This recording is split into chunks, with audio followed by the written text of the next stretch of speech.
자, 오늘 빌립보서 3장 12절에서부터 16절에 있는 말씀을 의지해서 14절에서 그랬죠. 14절 표대를 향하여 그리스도 예수 안에서 하나님이 위에서 부르신 부름의 상을 위하여 쫓아가노라 이렇게 되어 있는데, 이 말씀을 의지해서 표대를 향하여 쫓아가노라 라는 말씀의 제목으로 주일 오전 예배 시간 은혜 나누러 가겠습니다. 제목을 한번 따라서 해보세요. 표대를 향하여 쫓아가노라. 표대를 향하여 쫓아가노라. 어디를 향해서 쫓아간다고요? 표대를 향해서. 표대를 향해서 쫓아갑니다. 본문 말씀에서 사도 바울은 예수 그리스도를 믿는 신앙의 사람은 이 세상에서 어떻게 살아가야 되는가, 그걸 정확하게 제시를 하고 있는 거예요. 즉 사도 바울은 주와 복음을 위하여서 열심히 신앙생활을 했습니다. 믿음의 선한 싸움을 잘 싸워나갔어요. 그래서 많은 일을 성취를 했고, 그러나 이 사도 바울은 거기에 만족하지 않고 결코 게으르거나 자만하지 않고 끝까지 하나님께서 위에서 부르신 그 표대를 향하여서 부름의 상을 바라보면서 전심전력을 다했습니다. 참 성경에서 모든 사람들을 통틀어 놓고 봤을 때 사도 바울만큼 그리스도를 위해서 충성한 종이 없어요. 그만큼 남다른 신앙과 열정을 가졌던 것이 사도 바울인데, 오늘은 표대를 향해서 쫓아가는 이 사도 바울의 신앙을 통하여서 은혜를 나누고자 합니다. 첫 번째, 표대를 향해서 나아가기 위해서 우리가 뭘 해야 될 것인가?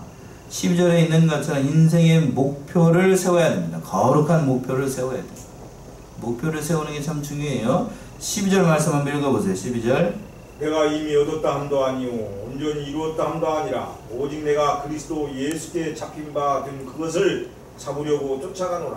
예, 12절 하반절에서 먼저 보시면 오직 내가 그리스도 예수께 잡힌 바 된 그것을 잡으려고 어떻게 간대요? 쫓아가야지. 쫓아갑니다. 바울에게 있어서 다메섹 도상에서 부활하신 예수님을 만난 건 일생일대의 가장 큰 사건이었어요. 그래서 예수 그리스도 부활하신 예수님을 다메섹 도상에서 만난 다음에 그의 인생관 완전히 바뀌었어요. 완전히. 이전에는 예수님을 핍박하고 또 예수를 믿는 그리스도인들을 잡아 죽이고 옥에 가두고 그렇게 했던 사람이 누구요? 사도 바울이었어요. 사도 바울. 그게 하나님을 위한 일인 줄 알았던 거예요. 그러나 부활하신 주님을 만나고 난 다음에 그 인생관 자체가 달라져가지고 완전히 그리스도를 위해서 사는 180도 인생의 전환을 맞이하게 된 겁니다. 그 목표가 바뀌었어요. 목표가 예수님께 잡힌 바 된 그것을 쫓아가기 위해서 쫓아갔습니다. 그래서 따라가면 그리스도 예수께 잡힌 바 된 그것을 잡으려고 쫓아간다. 인생의 확실한 목표가 사도 바울이 생겼다라는 뜻인데, 먼저 우리가 인간이라고 하는 것은 어떤 사람인가 먼저 한번 생각을 해봐야 돼요. 인간은 연약한 존재예요. 그래서 사람은 어떠한 무엇인가에 잡혀서 살기가 쉽습니다.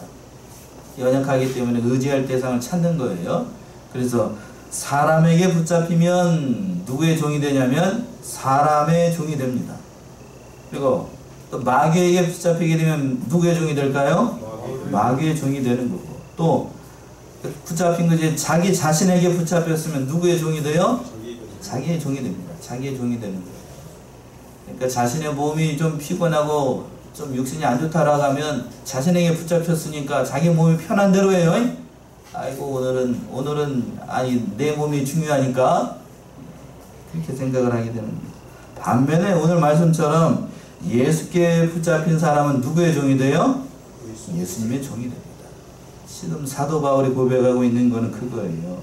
예수께 잡힌 바 된 그것을 쫓아간다. 쉽게 얘기하면 사도 바울은 예수 그리스도의 종이 되었다라는 뜻이에요.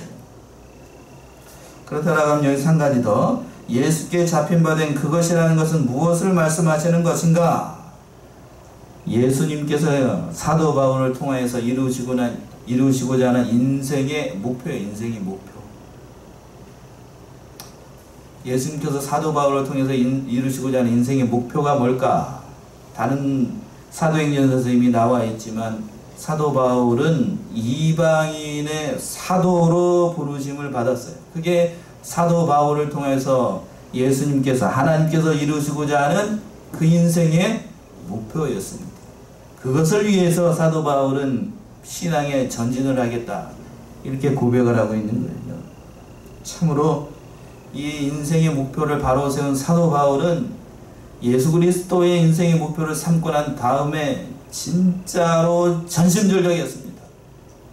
그렇지요? 여러분이 잘 아시는 것처럼 주와 복음을 위하여서 헌신하고 또 결혼도 하지 않았어요. 예수님과 이미 결혼을 했기 때문에 결혼도 하지 않고 아이도 낳지 않고 주와 복음을 위해서 일평생 헌신을 했습니다. 그리고 마지막 그 순간에는 순교의 제물이 되어서 로마를 기독교화 시키는데 1등 공신을 한 것이 바로 누가 뭐라 해도 사도 바울이었어요. 사도 바울의 순교의 피가 결국 로마를 기독교 국가로 만드는 아주 놀라운 일을 감당했던 것이 사도 바울의 순교의 피였습니다. 그것을 위해서 지금 인생의 목표로 세운 거예요. 그런데 12절 상반절에서 보시면 이렇게 표현을 하고 있어요. 상반절 이렇게 표현이 있죠. 내가 이미 얻었다 함도 아니라 라고 얘기하고 있어요. 이것은 지금 주와 복음을 위해서 사도 바울이 열심히 노력하고 있는데 앞으로 나가고 있는데 이것이 내가 이미 얻었다 하는 뜻이 아니라고 하는 거예요. 쉽게 얘기하면 나는 지금 완전한 사람, 완전한 신앙의 인격, 완전히 예수 그리스도를 닮은 사람은 아니라 라는 뜻이에요. 그리고 또 그 뒤에 가게 되면 또 뭐라고 되어 있냐면 온전히 이루었다 함도 아니라 얘기하고 있습니다. 즉 아직 나에게 있는 구원이 완전하게 이루어진 것이 아니라고 하는 거예요. 사도 바울은 이러한 정신으로 늘 살아갔던 겁니다. 내가 이미 얻었다 함도 아니요 온전히 이루었다 하지 않았다라는 그러한 신앙의 자세로 자신에게 주어진 그 모든 것들을 다 이뤄나갔다라고 하는 거예요. 이것은 잘못 이해하게 되면 구원이 불완전하다라는 그런 의미가 아니고 그 늘 하나님의 은혜를 생각하며 예수 그리스도께서 자신을 부르신 그 부르신 목적을 이루기 위해서 풀철주야 신앙의 경주를 잘 해나갔다는 거예요. 신학적인 얘기를 드린다라고 하면 already not yet이라고 하는 신학적인 용어가 있습니다. 뭐요? 갑자기 영어를 하시는 목사님 아침부터 already not yet 이미 우리는 구원을 얻었어요. 이것이 이미 그리고 not yet 아직 우리의 궁극적인 구원은 언제 이루어지는가? 언제 이루어지죠? 예수님이 언제 오시는 그날? 다시 오시는 그날 우리의 몸이 다 부활하는 그날 구원이 이루어져요. 그러나 우리는 예수를 믿는 순간 뭘 받은 건 당연하죠? 구원받은 건 확실해요. 그러나 우리가 이미 구원을 받았어. 그래서 이미라는 말을 써요. 그러나 그 모든 것이 궁극적으로 다 이루어진 건 아니에요. 지금 사도 바울이 그 얘기를 하고 있는 거예요. 우리는 하나님의 백성이에요. 그러나 모든 것이 완전하게 이루어진 것은 아니라는 얘기예요. 그러니까 그 구원의 완성을 위해서 사도 바울은 불철주야 그 앞만 보고 믿음의 신앙 경주를 잘 해나간다는 거예요. 사도 바울만큼 주를 위해서 충성한 사람 앞에서도 얘기한 것처럼 없을 거예요. 앞으로도 없을 거고 전에도 없었고 앞으로도 없을 겁니다. 사도 바울이 이렇게 얘기를 한다라고 하면 저와 여러분들은 사도 바울이 견주어서 얼마나 충성하고 있는지 우리 자신을 좀 돌아보자고. 주와 복음을 위해서 우리가 얼마만큼 충성을 하고 있는가 돌아보게 되면 참으로 부끄러운 모습 뿐이지요. 다른 사람 볼 거 없이 예수님을 닮아간다 그러한 원대한 목표 참 좋지만 우리는 사도 바울의 견주어도 뭐요? 그 그림자 뒤에 따라가지도 못해요. 그러면서 내가 하나님의 사람이다 내가 주를 위해서 충성하고 봉사했다 이렇게 얘기할 수 있어요? 없어요? 없어요. 신약 성경을 읽다가 보게 되면 고개가 절러 숙여지는 사람이 그런 사람들이 몇 사람 있어요. 그 대표적인 사람이 바로 사도 바울 같은 사람이에요. 우리는 이렇게 못해요. 죽었다가 깨나도 이렇게 못합니다. 이렇게 못해요. 참으로 사도 바울을 보면서 참으로 대단한 믿음을 가졌다라는 생각밖에 들지 않습니다. 우리가 구원을 이루어나가는 것 참으로 중요합니다. 빌립보서 2장 12절 한번 보세요. 사도 바울은 이렇게 권면을 하고 있어요. 너희의 구원을 이루어나가라 라고 얘기하고 있는데, 빌립보서 2장 12절, 그러므로 나의 사랑하는 자들아, 너희가 나 있을 때뿐 아니라 더욱 지금 나 없을 때에도 항상 복종하여 두렵고 떨림으로 너희 구원을 이루라. 두렵고 떨림으로 너희의 뭐를 이루라고요? 구원을 이루라. 구원을 이루라. 사도 바울 이렇게 얘기를 하고 있습니다. 저와 여러분은 신앙이 완전한 사람인가요? 아니면 불완전한 사람인가요? 불완전한.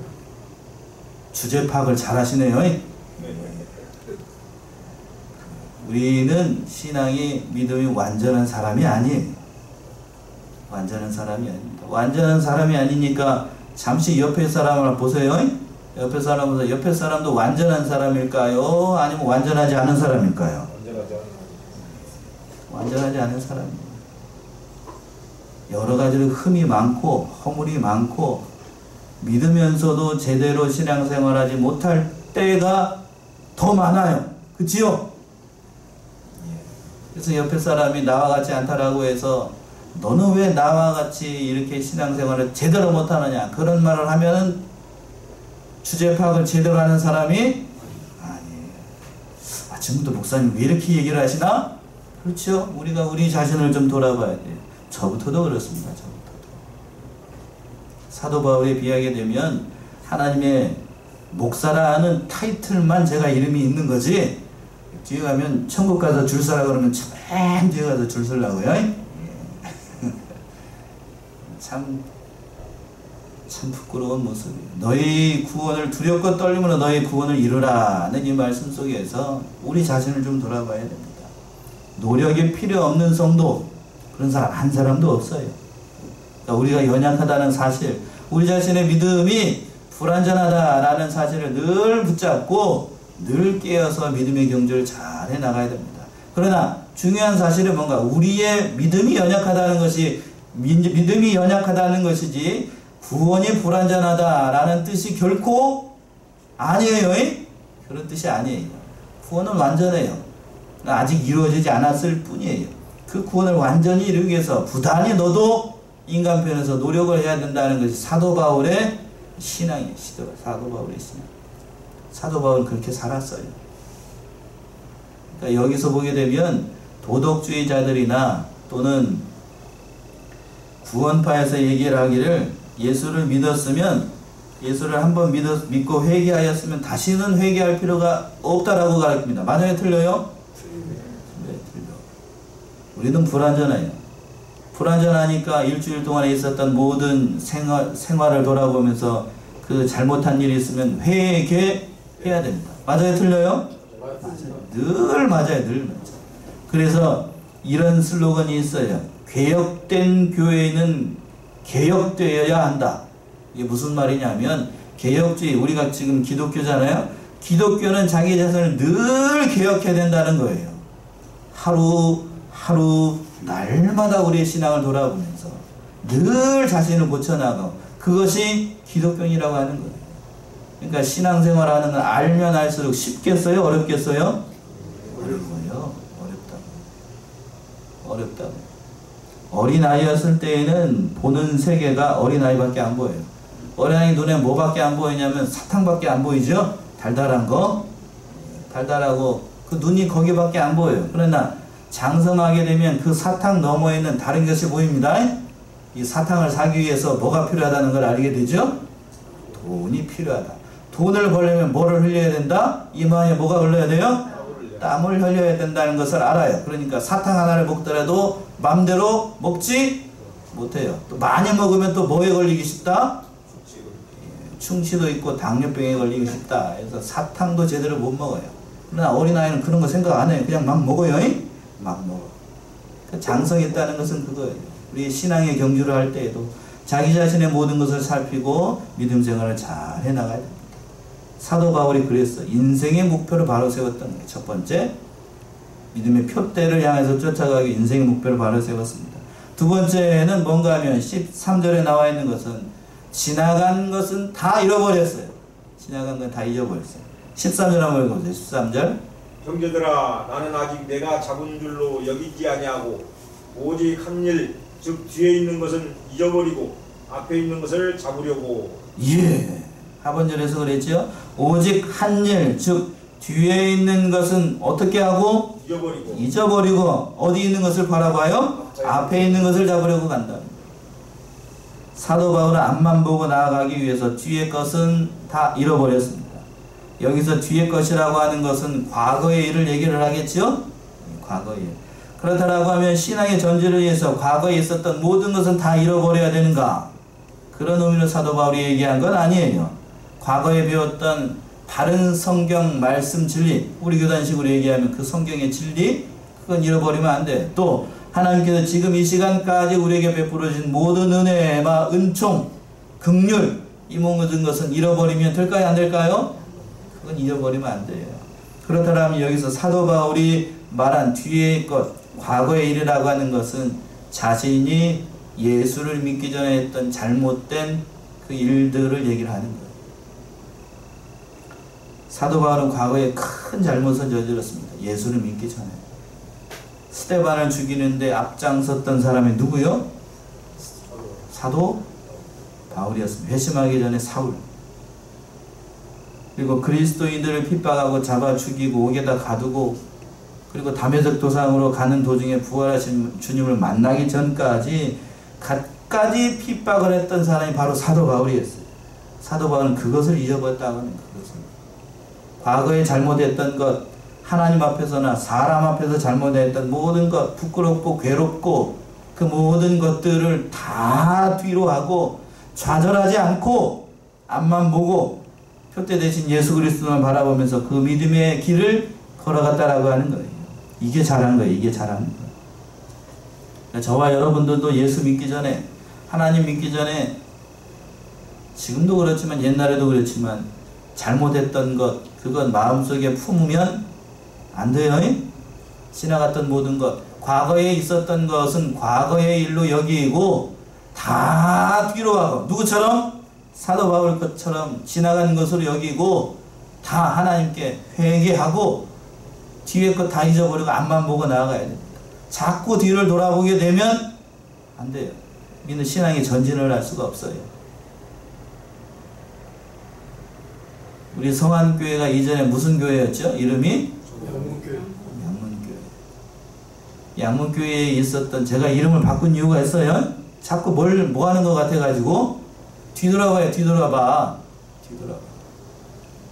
자꾸 뒤로 돌아봐요. 뒤를 돌아보니까 안 되겠다 싶어가지고 이름을 바꿔버렸어. 근데 이름을 바꿨는데도 아직도 뭐를 돌아보는 사람이 있더라고요? 뒤를 돌아봐요. 자꾸. 뒤를 돌아봐요. 아이고, 이제 신방을 하거나 이렇게 들어보게 되면 그래요. 목사님, 제가 옛날에 이렇게 했어요. 그러면은 지금 그 사람이 지금 앞을 보고 가고 있다는 거예요? 뒤를 돌아보고 있다는 얘기예요? 뒤를 돌아보고 있다는 거예요? 뒤를 돌아보고 있어. 신앙생활에서 중요한 건 지나간 일이 아니고 앞에 현재하고 그리고 또 장차 있을 내일이에요. 내일. 과거에 이렇게 했습니다. 목사님. 그러니까 열심히 했으니까 이제 안 해도 됩니다. 다른 사람도 시키지요. 왜 나만 합니까? 이건 신앙일까요? 믿음일까요? 믿음이 아닐까요? 그 믿음 아니에요. 그거. 믿음 아니라. 왜 소리를 지르냐고요? 집사람이 많이 쳐다보고 있어요. 왜 소리 지르냐고? 소리 지를만 하죠. 사도 바울은 그걸 다 잃어버렸다고. 다 잃어버렸어요.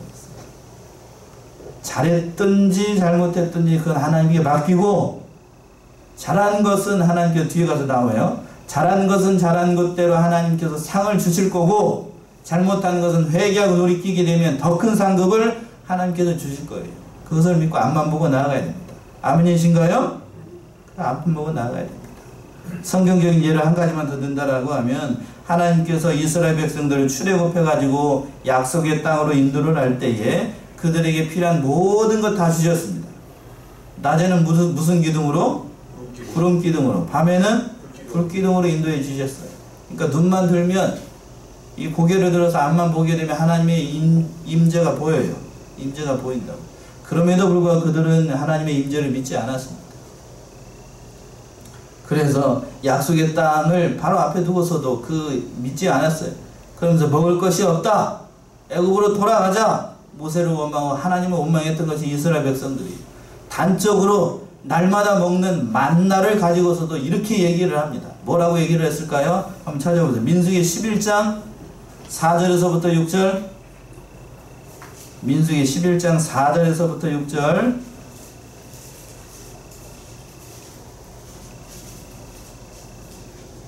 이스라엘 중에 섞여 사는 우리가 탐욕을 품음에 이스라엘 자손도 다시 울며 가로되 누가 우리에게 고기를 주어 먹게 할꼬.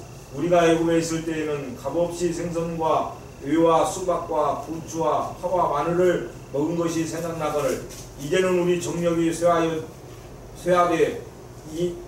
쇠하되 만나 외에는 보이는 것이 아무것도 없도다 하니. 예, 보세요. 저를 한번 좀 보세요. 이스라엘 백성들이 이렇게 얘기를 합니다. 사막 한가운데에서 눈 같은 만나를 먹게 하는 것이 하나님의 은혜지요? 맞나요? 사막 한가운데에서 쉽게 얘기하면 하늘에서 뭐가 떨어지냐면 밥이 막 떨어져요. 밥이 떨어져요. 그래서 아침에 나가가지고 그 만나를 주워가지고 먹으면 돼요.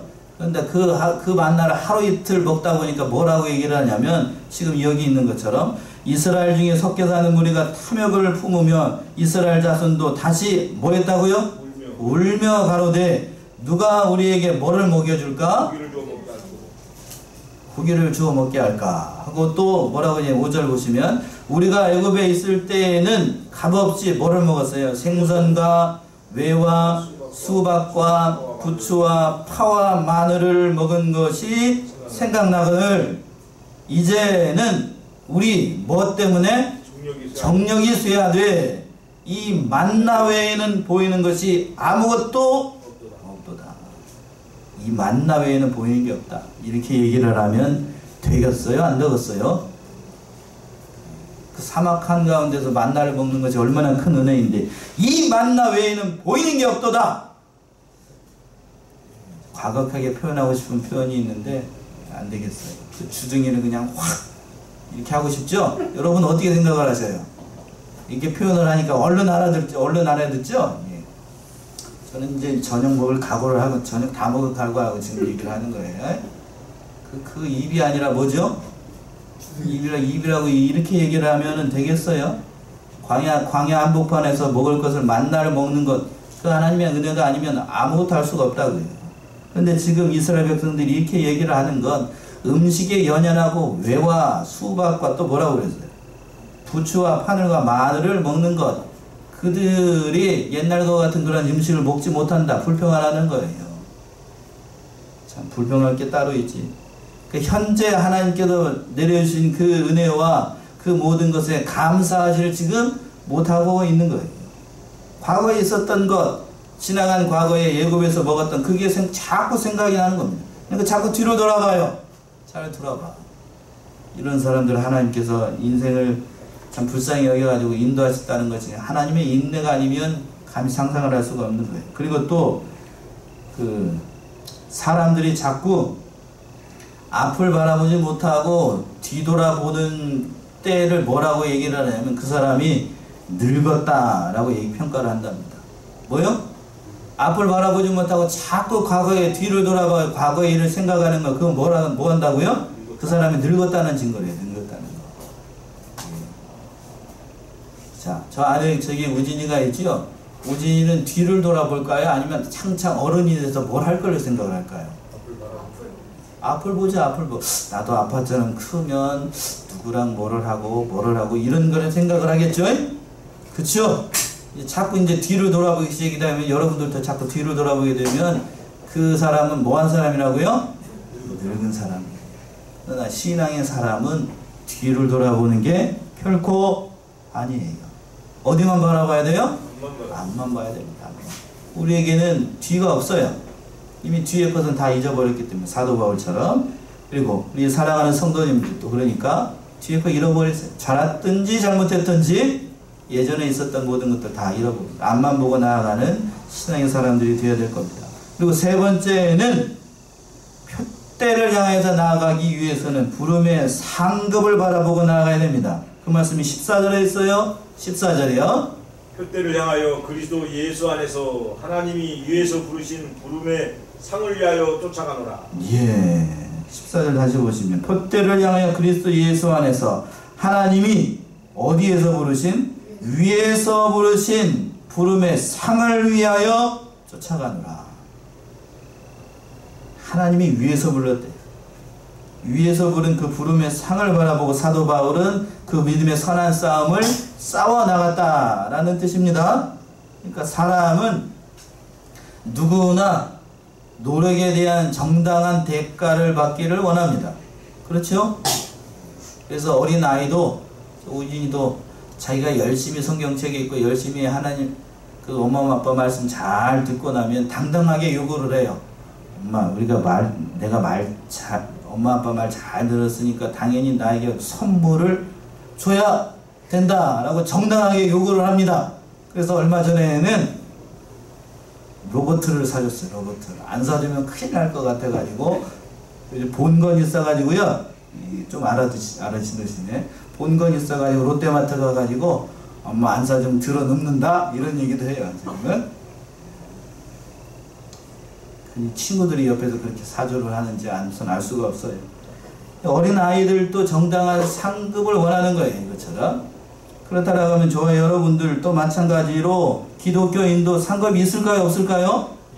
있어요. 지금 본문의 말씀에서 분명히 얘기를 하고 있잖아요. 부름의 상이 있습니다. 부르심의 상.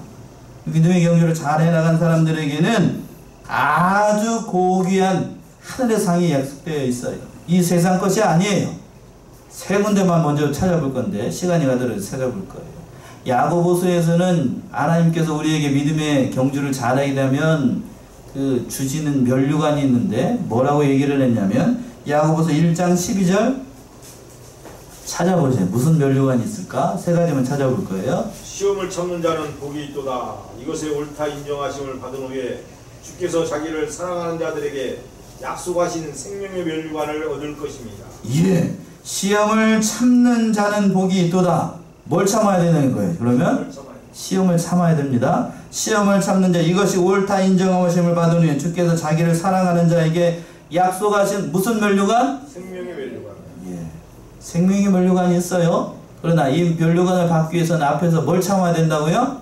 시험 참아야 돼요. 그러니까 믿는 자들은 반드시 뭐가 있다는 얘기예요? 시험이 있다. 시험 잘 참으셔요. 예.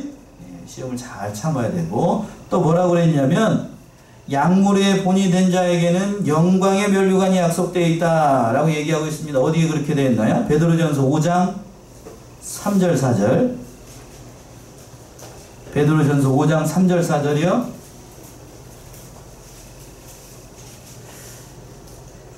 맡기운 자들에게 주장하는 자세를 하지 말고 오직 양무리의 본이더라. 그리하면 목자장이 나타나실 때에 시들지 아니하는 영광의 면류관을 얻으리라. 예. 맡기운 자들에게 주장하는 자세를 하지 말고 오직 약물에 뭐가 되래요? 본이더라. 본이 되라. 그리하면 목자장이 나타나실 때 시들지 아니하는 무슨 면류관? 영광의 면류관. 영광의 면류관. 그 영광의 면류관인데 그 면류관이 시들지 않는답니다. 계속해서 그 면류관이 영광의 머리 위에 썼는데 시들지 않는 영광이 있다는 얘기예요. 그러니까 본이 되는 신앙생활을 해야 돼요. 무슨 신앙생활이요? 모든 사람들에게 본이 되는 신앙생활을 해야 됩니다. 그리고 마지막으로 한 가지만 더 찾아보겠습니다. 선한 싸움을 잘 달려가게 되면 예비하신 면류관이 있어요.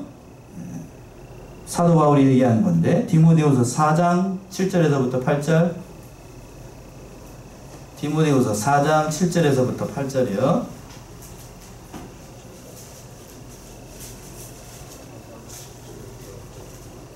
내가 선한 싸움을 싸우고 나의 달려갈 길을 마치고 믿음을 지켰으니 이제 후로는 나를 위하여 의의 면류관이 예비되었으므로 주 곧 의로우신 재판장이 그날에 내게 주실 것이니 내게만 아니라 주의 나타나심을 사모하는 모든 자에게니라. 예.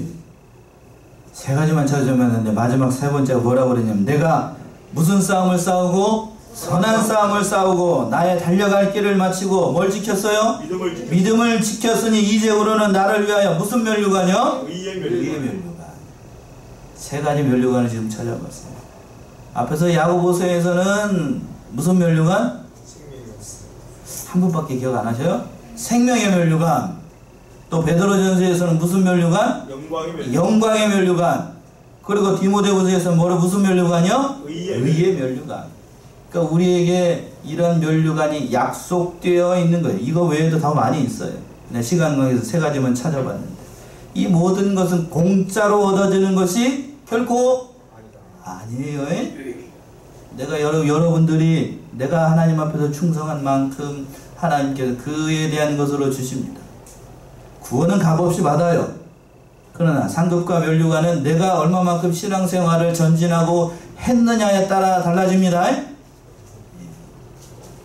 인간적으로 구원을 얻는다는 것이 아니고 상급과 영광은 그러니까 다 차별이 있어요. 부활에도 차별이 있다라고 얘기했죠. 우리 사랑하는 성도님 이 사실을 깨닫고 믿음의 경주를 잘 해나가야 됩니다. 사도 바울이 그걸 바라본 거예요. 그걸 바라봤어요. 그러니까 목사님들이나 신학자들은 그렇게 얘기를 합니다. 예수님 다음으로 성국에서 가장 빛날 사람을 꼽으라고 하면 누구를 꼽을 것 같아요? 바로 사도 바울이에요. 그만큼 충성했고 이만큼 충성한 사람이 앞으로 없어요. 기독교 역사에서 이런 사람이 없습니다. 그걸 바라봤던 거예요. 그걸 바라봤습니다. 우리도 사도 바울과 같이 그렇게 믿음의 경주를 잘 해나가야 되겠고 마지막으로 네 번째는 뭐냐 하면 현재의 위치에서 최선을 다해야 됩니다. 그 말씀이 15절 16절에서 나와요. 15절 먼저 한번 읽어보시겠어요? 15절 그러므로 누구든지 우리 온전히 이룬 자들은 이렇게 생각할지니 만일 무슨 일에 너희가 달리 생각하면 하나님이 이것도 너희에게 나타내시리라. 예. 15절 상반절에서 그랬어요. 누구든지 우리 온전히 이룬 자들은 이렇게 생각할지니 라는 뜻은 온전히 이루었다라고 스스로 생각하는 사람들이 빌립보 교회 가운데 있었다는 얘기예요. 앞에서 제가 어떤 말씀드린 것 같네요. 신앙에 있어서 온전한 사람이 있다고요? 없다고요? 없어요. 그렇게 생각하는 건 큰 잘못이다는 것을 사도 바울이 지금 지적하고 있는 거예요. 그렇게 생각하지 말고 네가 어디에 있든지 어떠한 신앙 수준에 있든지 최선을 다해야 된다는 말씀 마지막 16절에 보면 16절 읽어보세요. 오직 우리가 어디까지 이르렀든지 그대로 행할 것이라. 예, 이 말씀이야, 이 말씀. 그러니까 오직 우리가 어디까지 이르렀든지 그 위치에서 그대로 행해야 된다. 최선을 다해야 된다는 거예요. 목사로 부르심을 받은 사람이 있어요. 저와 같은 사람이요. 그러면 그 맡겨진 위치에서 목사로서의 사명을 충성되게 잘 감당해야 됩니다. 하나님께서 목사에게 원하신 그 믿음의 수준이 있어요. 신앙의 능력이 있다고요. 은혜가 있어요. 그러나 목사의 신앙 수준을 가진 사람이 평신도와 같은 그런 믿음을 가지고 있으면 하나님께서 그 목사를 뭐라고 평가를 하실까요? 착하고 충성된 종이라고 그랬어요? 아니면 게으르고 악한 종이라고 그러겠어요? 게으르고 악한 종이라고 얘기하겠지. 근데 저와 여러분들에게 하나님께서 원하시는 믿음의 수준이 있어요. 장로, 또 안수집사님, 권사님들에게 원하는 믿음의 수준이 있을까요? 없을까요? 있습니다. 있겠지요? 근데 이제 막 갓 들어온 어린아이와 같은 신앙 수준에 살아가고 있으면 하나님께서 잘했다라고 그러겠어요? 잘못했다고 그러겠어요? 잘못했다고 그러겠지. 잘못했다고. 그 말씀의 16절의 말씀이 어디에 있든지 어느 곳에 있든지 네 위치에서 최선을 다해야 된다. 다른 사람 바라보지 말고 나보다 연약한 사람들 바라보지 말고 내 위치에서 내가 할 수 있는 만큼 역량을 다해서 충성을 다해야 된다는 얘기예요. 그러니까 하나님께서 여러분들에게 직분을 맡기고 은혜와 은사를 주실 때에는 여러분들의 신앙적인 상태를 다 고려해서 하나님께서 은혜를 주시는 거예요. 5달란트 능력이 있어요. 5달란트를 할 수 있는 능력이 있는 사람들에게는 몇 달란트를 주고? 5달란트를 줘요. 2달란트밖에 할 수 있는 능력이 없어요. 그럼 하나님께서 몇 달란트를 주시고? 2달란트를 주셔요. 또 1달란트밖에 할 수 없는 사람에게는 몇 달란트를 주시고? 1달란트를 주셔요. 그러나 그 결과에 대해서는 달라요, 틀려요? 달라요, 똑같아요? 그 결과 칭찬에 대해서는 같아요. 왜? 하나님께서 주신 은사가 다르기 때문에. 여러분들이 가지고 있는 능력을 하나님께서 다 보류를 하신 거예요. 칭찬은 같아요. 그러나 내가 많이 받았다고 해서 불충성하게 되면 악하고 게으른 종이라고 책망을 받아요. 책망. 이거 참 귀한 거예요. 그게 하나님의 은혜입니다. 그러니까 늘 우리에게 모든 것을 주신 거 감사하게 여기고 크게 주셨으면 크게 충성해야 됩니다. 맞아요? 크게 충성해야 됩니다. 다른 사람들보다 내가 10가지 일을 감당하고 있다라고 하면 10가지 일을 해야 될까요? 안 해야 될까요? 해야 됩니다. 다른 사람들은 한 가지 일밖에 못하는데 나는 10가지 일을 해야 되니까 나 힘들어서 못하겠어. 난 5가지만 할래. 그럼 하나님 뭐라고 그러실까요? 잘했다 그럴까요? 정답이 거기 있어요. 정답. 나만 한다. 나만 충성한다. 왜 나만 괴롭히느냐. 이런 생각을 하면 안 되는 거예요. 열심 내야 되는 자는 더 열심을 내야 됩니다. 그렇다고 해서 더 게으르게 있는 사람들은 그 열심 내지 말라는 얘기가 아니고 맡겨진 위치에서 최선을 다하는 것이 사도 바울의 신앙 정신입니다. 오늘 표대를 향해서 쫓아가느라 사도 바울은 이것을 위해서 늘 이 마음에 품고 표대를 향해서 나아갔습니다. 이러한 사도 바울의 신앙의 본을 받아서 우리 사랑하는 성안의 성도님들도 표대되신 예수 그리스도만을 따라 나아가서 맡겨진 위치에서 최선을 다해서 믿어온 모든 신앙의 경주를 해나가시는 저와 여러분들이 다 되시기 바랍니다. 기도하겠습니다.